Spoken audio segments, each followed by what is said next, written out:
അതിസമ്പന്നരുണ്ടാവും. ഇപ്പോൾ നമ്മളിപ്പോൾ എവിടെ ടി വി തുറന്നാലും കേൾക്കുന്ന അദാനി അംബാനി അല്ലേ, അങ്ങനെ കാറ്റഗറിയിൽപ്പെട്ട കുറേ ആൾക്കാരുണ്ടാവും. അപ്പോൾ ഈ 5 കാറ്റഗറിയിൽ ഏതെങ്കിലും ഒരു കാറ്റഗറിയിലായിരിക്കും നമ്മൾ വരിക. അതിൽ തന്നെ ഇപ്പോൾ അദാനി അംബാനിയൊക്കെ വന്നിട്ട് നമ്മുടെ ഈ ചാനൽ കാണുന്നുണ്ടോ നമുക്കറിയില്ല. മറിച്ച് ഈ 4 കാറ്റഗറിയിൽപ്പെട്ട ആൾക്കാർ ഈ ചാനൽ കാണുന്നുണ്ട്.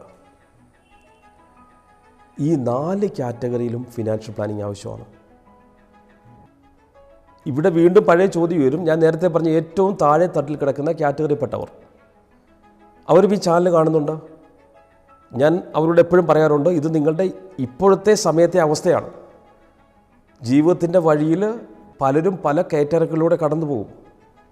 ചിലപ്പോൾ നിങ്ങൾ സ്ഥിരമായി ഇവിടെ ഉള്ളവരായിരിക്കാം, അല്ലെങ്കിൽ ഏതെങ്കിലും സാഹചര്യത്തിൽ ഇങ്ങോട്ടേക്ക് പെട്ടുപോയതായിരിക്കാം.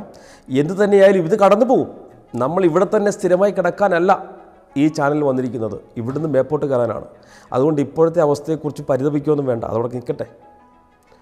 എന്നാൽ നിങ്ങൾക്കും ഫിനാൻഷ്യൽ പ്ലാനിങ് ആവശ്യമാണ്. അപ്പോൾ നമുക്ക് ഈ 5 കാറ്റഗറിപ്പെട്ടവർക്കും എങ്ങനെയാണ് ഫിനാൻഷ്യൽ പ്ലാൻ ചെയ്യേണ്ടത്, അല്ലെങ്കിൽ ഫിനാൻഷ്യൽ പ്ലാനിങ് എന്ന് പറയുന്നത് ഈ 5 കാറ്റഗറിയിലും എന്താണ് എന്ന് ഇന്നത്തെ ഈ എപ്പിസോഡിൽ നമുക്ക് ഒന്ന് മനസ്സിലാക്കാം. ഇപ്പോൾ ഒന്നാമത്തെ കാറ്റഗറി എടുക്കാം, ദാരിദ്ര്യരേഖയ്ക്ക് താഴെയുള്ളവർ. നമുക്ക് ഈ സെഗ്മെൻറ്റിൽ നമ്മൾ നിരന്തരം കാണുന്ന, അല്ലെങ്കിൽ നമ്മൾ വേദനയോടെ കാണുന്ന ചില ശീലങ്ങൾ ഈ കാറ്റഗറിയിൽ കൂടുതലാണ്. ഇപ്പോൾ ചിലപ്പോൾ ഇവർ കൂലിപ്പണിയായിരിക്കും. കൂലിപ്പണി